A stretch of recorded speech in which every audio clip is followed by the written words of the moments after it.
Cute കണ്ണാടിയല്ലേ?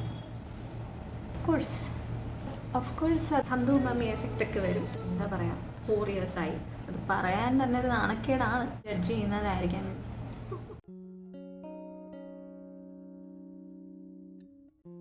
Back to my channel. ഇന്നിപ്പോൾ ഒരു get ready with me video ആണ്. ഞാൻ വോട്ട് ചെയ്യാൻ വേണ്ടി റെഡി ആവുകയാണ്. സോ അതിൻ്റെ കൂട്ടത്തിൽ നിങ്ങളോട് സംസാരിക്കാമെന്ന് കരുതി. അപ്പോൾ റെഡി ആവാം അല്ലേ?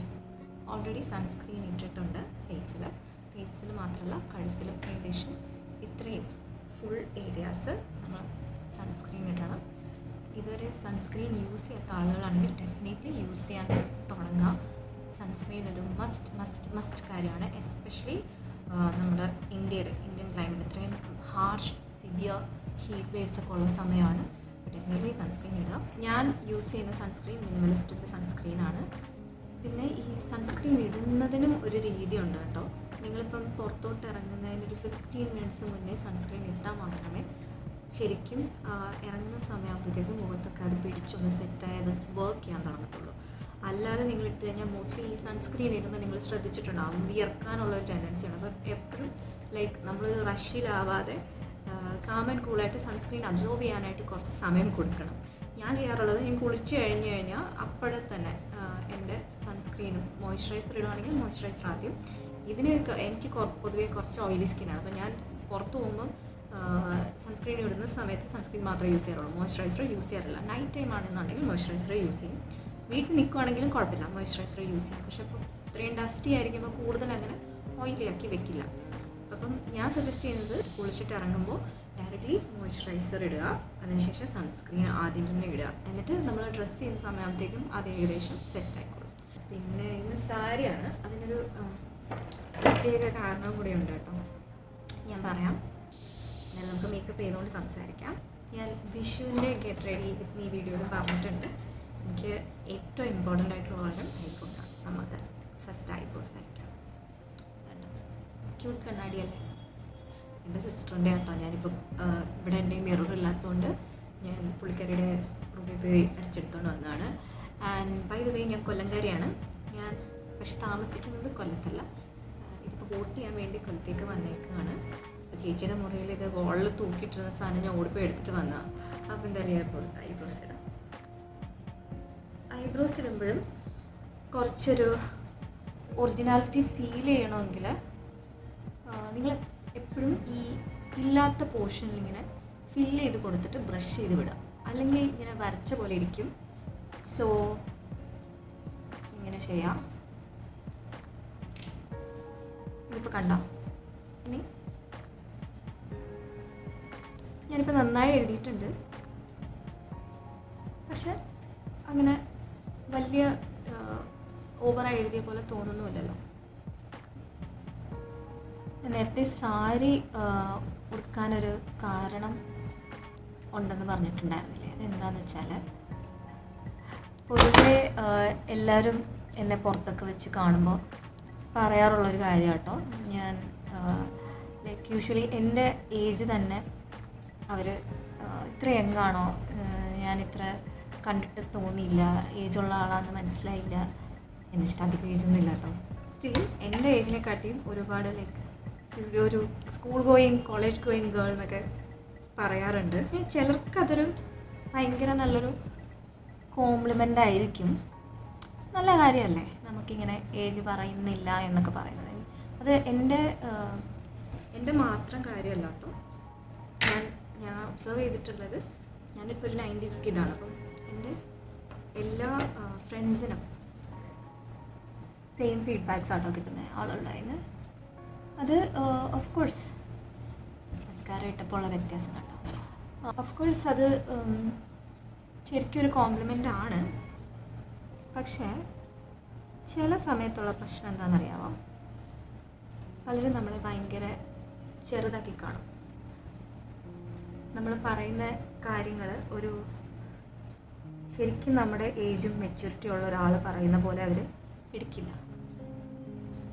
ആർക്കെങ്കിലും ഇത് ഫീൽ ചെയ്തിട്ടുണ്ടോ? എനിക്ക് ഒരുപാട് തവണ അത് തോന്നിയിട്ടുണ്ട് കേട്ടോ. ലൈക്ക് നമ്മൾ പറയുന്ന എന്താ അവർ സീരിയസ് ആയിട്ട് എടുക്കാത്ത എന്നൊക്കെ എനിക്ക് ഫീൽ ചെയ്തിട്ടുണ്ട്. അത് ചിലപ്പോൾ ഈ ചെറുതാണ് എന്നുള്ളൊരു തോന്നൽ വരുന്നതുകൊണ്ടായിരിക്കും. ഇനി ചെറുതാവാനുള്ള ഇത് ഏജ് പറയുന്നില്ല എന്ന് പറയാനുള്ള മേജർ കാര്യം, ഞാനൊരു പെറ്റീറ്റ് ആളാണ്. പെറ്റീറ്റ് എന്ന് പറയുന്നത് ഈ 160 സെൻറ്റിമീറ്റേഴ്സ്, അതെ 160 സെൻറ്റിമീറ്റേഴ്സിൽ താഴെ ഉള്ള ആൾക്കാർ ജനറലി പെറ്റൈറ്റ് മനുഷ്യരെന്നാണ് പറയുന്നത്. അപ്പം ഈ ഹൈറ്റ് കുറവ് ആയിരിക്കുമ്പം നാച്ചുറലി നമ്മൾ ചെറിയ ആളാണെന്ന് തോന്നും. അങ്ങനെയുണ്ട് കേട്ടോ. അങ്ങനെയാണ് ആൾക്കാർ അയ്യോ ചെറിയ കുട്ടിയാണെന്ന് വിചാരിച്ചു എന്നൊക്കെ പറയുന്നത്. ഒരു കണക്കിന് അത് പോസിറ്റീവാണ്, ബിക്കോസ് സന്തോഷമി എഫക്റ്റൊക്കെ വരും.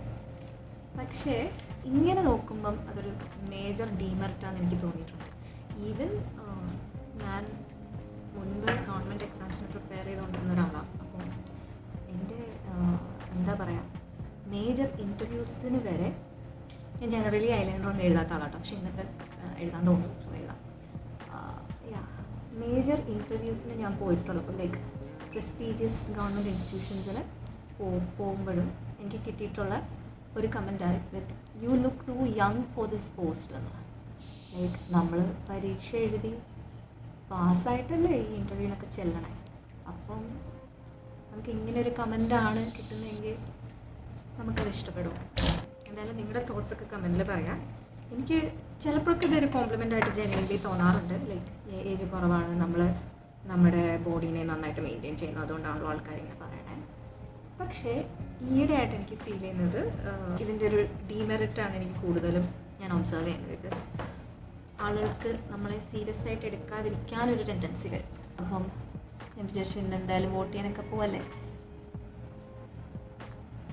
എൻ്റെ ഈ നെയ്ബർഹുഡിലുള്ള ഒരുവിധം എല്ലാവരും ഞാനിങ്ങനെ ഒരു കൊച്ചുകുട്ടിയാണ് എന്ന് വിചാരിച്ചാണ് ഇരിക്കാറ്. ഞാൻ കൂടുതൽ ഒബ്സർവ് ചെയ്തിട്ടുള്ളത് ഈ ഓട്ടോക്കാരൊക്കെ ആണ് കേട്ടോ. അവർ എൻ്റെ അച്ഛനും അമ്മയും ഓട്ടോ പിടിക്കാറുള്ളപ്പം ഒരു റേറ്റും എനിക്ക് വേറെ റേറ്റുമാണ് പറയുന്നത്. കൊച്ചല്ലേ, അപ്പം ചോദ്യം ചെയ്യില്ലല്ലോ, എന്ത് റേറ്റ് പറഞ്ഞാലും അത് കൊടുത്തിട്ട് പോകും, വഴക്കടിക്കാനൊന്നും നിൽക്കില്ലല്ലോ. അങ്ങനെയുള്ളൊരു ഒപ്പീനിയൻ വെച്ചിട്ട് അപ്പം ഞാൻ വിചാരിച്ചു ഇന്ന് എന്തായാലും വോട്ട് ചെയ്യാൻ പോവാണ്. ഞാൻ ഇത്തിരി പ്രായമുള്ള ആളാണെന്ന് എല്ലാവരും വിചാരിക്കട്ടെ. അതുകൊണ്ട് സാരി ഉടുക്കാമെന്ന് ചോദിച്ചു. സാരി ഉടുക്കുമ്പോൾ എന്തായാലും നമുക്ക് കുറച്ച് ഒരു പൊക്കവും വലിപ്പമൊക്കെ തോന്നുമല്ലോ. അതാണ് ഇന്ന് സാരി ഉടുക്കാനുള്ള കാരണം. സ്ഥിരമായി സാരി ഉടുക്കാറുള്ള ആളെ അല്ല ഞാൻ. സാരി ഒന്നും നേരെ ഉടുക്കാൻ അങ്ങനെ അറിയില്ലായിരുന്നു. ഈയിടെയാണ് പഠിച്ചത്. പറയാൻ തന്നെ ഒരു നാണക്കേടാണ്, ഇത്രയും കാലമായിട്ട് സാരി ഉടുക്കാൻ പഠിച്ചില്ലെന്ന് പറയുന്നത്. ഞാൻ എൻ്റെ കല്യാണം കഴിഞ്ഞിട്ട് തന്നെ ഇപ്പോൾ ഒരു 4 years ആയി. കറുത്ത പൊട്ടാന്ന് തോന്നുന്നു. മിക്കവാറും ഞാനിത് അപ്ലോഡ് ചെയ്യുമ്പോൾ ചിലപ്പോൾ നാളെ ആയിരിക്കും കേട്ടോ അപ്ലോഡ് ചെയ്യുന്നത്, അല്ലെങ്കിൽ വോട്ടിംഗ് കഴിഞ്ഞ് വന്നിട്ടായിരിക്കും അപ്ലോഡ് ചെയ്യുന്നത് എന്തായാലും. പിന്നെ ഈ ചെറുതായി കാണുന്നത് തോന്നൽ വരുന്ന ആൾക്കാർ എസ്പെഷ്യലി ഓഫീസിലൊക്കെ ഭയങ്കര പൊളിറ്റിക്സ് ആയിരിക്കും. അപ്പോൾ അവൾ കൊച്ചാളാണ്, അവൾ കൊച്ചു കുട്ടിയാണെന്നൊക്കെ പറഞ്ഞിട്ട് നമ്മുടെ തലയിൽ കയറി ഇറങ്ങാൻ ഓരോ ആൾക്കാർ വരും. അതൊന്നും അനുവദിച്ചു കൊടുക്കരുത്. സൈസോ അല്ലെങ്കിൽ ലുക്സോ ഒരു കാര്യമേ അല്ല.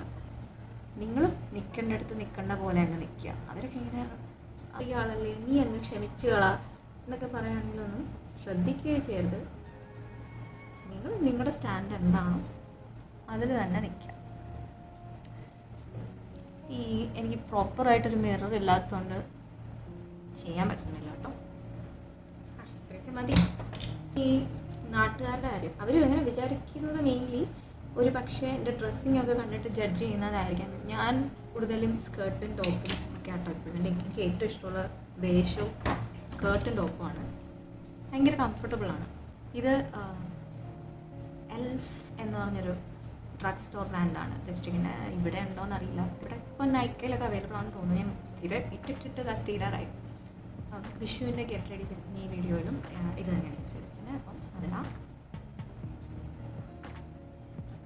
ഇന്നിപ്പോൾ ഇത്രയും കളറിൻ്റെ ആവശ്യമില്ല. അപ്പം അതിനെ ഒന്ന് സട്ടിലാക്കാൻ വേണ്ടി ഇത് ലാക്മേയുടെ 9 to 5 സീരീസിലെ ഒരു ലിപ്സ്റ്റിക്കാണ്. ഷെയ്ഡ് ന്യൂഡ് കുഷൻ എന്നാണ് ഷെയ്ഡിൻ്റെ പേര്. ഇത് പൊതുവേ എനിക്ക് വാഷ് ഔട്ട് ആവാറാണ് സാധാരണഗതിയിൽ. മറ്റേത് ഇതും തീരാറായി കേട്ടോ. ആ ഒരു വെറൈ ഷെയ്ഡ് മാറിയില്ലേ, ഒരു പിങ്ക് ഇട്ട് കഴിഞ്ഞാൽ കുറച്ച് സമയം കഴിയുമ്പോൾ പിന്നെ കളർ മാറും കേട്ടോ. അപ്പോൾ അതാണ്. എൻ്റെ സാരി കാണിച്ചു തരാം. ഇതൊരു ഹാൻഡ്ലൂം സാരിയാണ്. കണ്ടോ, ഞാൻ മിന്ത്രയിൽ നിന്ന് ഓർഡർ ചെയ്ത സാരിയാണ്. പക്ഷേ എനിക്ക് തോന്നുന്നു ആമസോണിൽ അവൈലബിൾ ആണ്. ഭയങ്കര കംഫർട്ടബിൾ ആണോ, പ്യുവർ കോട്ടൺ സാധനമാണ്. ആർക്കെങ്കിലും വേണമെങ്കിൽ കമൻറ്റ് ചെയ്താൽ എന്തെങ്കിലും ലിങ്ക് ഇടാൻ പറ്റുമെന്ന് നമുക്ക് നോക്കാം. അപ്പോൾ ഇനി എന്താ ചെയ്യണ്ടേ, ഓർണമെൻറ്റ്സ് ഇടണം. ഇത് കണ്ടോ, ഇതിൻ്റെ സെയിം ഷെയ്ഡാണ്. അപ്പോൾ അത് തന്നെ ഇടാം. ഞാൻ യൂഷ്വലി കമ്മൽ, എനിക്ക് ഇതുപോലത്തെ മെറ്റൽസൊക്കെ പൊതുവേ അലർജി ആട്ടോ. അപ്പം ഞാൻ രാത്രി എല്ലാ ദിവസവും വന്നിട്ട് ഓയിൻമെൻറ്റ് ഇട്ടിട്ട് ഗോൾഡ് ഇയറിങ് ഇട്ടിട്ട് കിടക്കും, ചെറിയൊരു സ്റ്റഡ് ഇട്ടിട്ട് കിടക്കും. പിന്നെ പുറത്ത് പോകാൻ നേരം മാറ്റും. എനിക്ക് ഭയങ്കര ഇഷ്ടമാണ് ഇങ്ങനെയുള്ള ഫാൻസി കമ്മലൊക്കെ ഇടാൻ. അതിടാം. മുടി കെട്ടി വെക്കാൻ ഭയങ്കര ചൂടല്ലേ, ബട്ടർഫ്ലൈ കട്ടായതുകൊണ്ട് ഇവിടെ ഇങ്ങനെ കുറേ മുടി ഇങ്ങനെ കിടക്കാം. അത് എന്തെങ്കിലും നമുക്ക് ചെയ്യണം. സാധാരണ ഗതിയിൽ ചുരുണ്ടി ഇങ്ങനെ കിടക്കാറുണ്ട്. ഇപ്പം എന്താണെന്നറിയില്ല. എങ്ങനെയുണ്ട്, ഇഷ്ടപ്പെട്ടോ?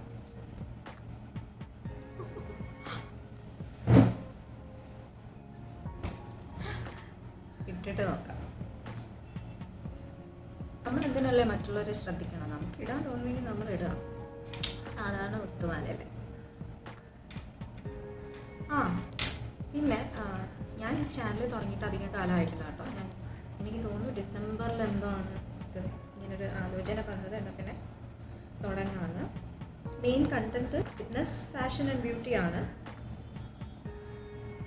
പക്ഷെ ഇപ്പോൾ കുറച്ച് നാളായിട്ട് ഞാൻ അങ്ങനെ ഫിറ്റ്നസ് കണ്ടൻറ്റ് ചെയ്യാറില്ല. ഉടനെ തന്നെ ഫിറ്റ്നസ് വീഡിയോസ് ഇട്ട് തുടങ്ങണം എന്നാണ് എൻ്റെ ആഗ്രഹം. ബിക്കോസ് ഞാൻ വെയിറ്റ് കുറയ്ക്കാൻ ഒരുപാട് കഷ്ടപ്പെട്ട ഒരാളാണ്. എന്നിട്ട് വൺസ് ഞാൻ സക്സസ്ഫുള്ളി ഒരു 15 കിലോയോളം, 15 ഒരു 14 കിലോയോളം കുറച്ചു. ഞാൻ പെറ്റീറ്റായിട്ടുള്ള ഒരാൾക്ക് 64 എന്ന് പറയുന്നത് ഭയങ്കര കൂടുതലാണ്. അപ്പം ഞാൻ ഒരു 50 ഒക്കെ ആക്കിയിട്ടുണ്ടായിരുന്നു. പക്ഷേ this was back in 2019 also. എൻ്റെ മാരേജിന് തൊട്ട് മുന്നേ ആയിരുന്നു മാറ്റിയത്. അത് മാരേജ് ആയതുകൊണ്ടൊന്നുമല്ല, വേറെ ഹെൽത്ത് ഇഷ്യൂസ് കാരണമാണ് കുറച്ചത്.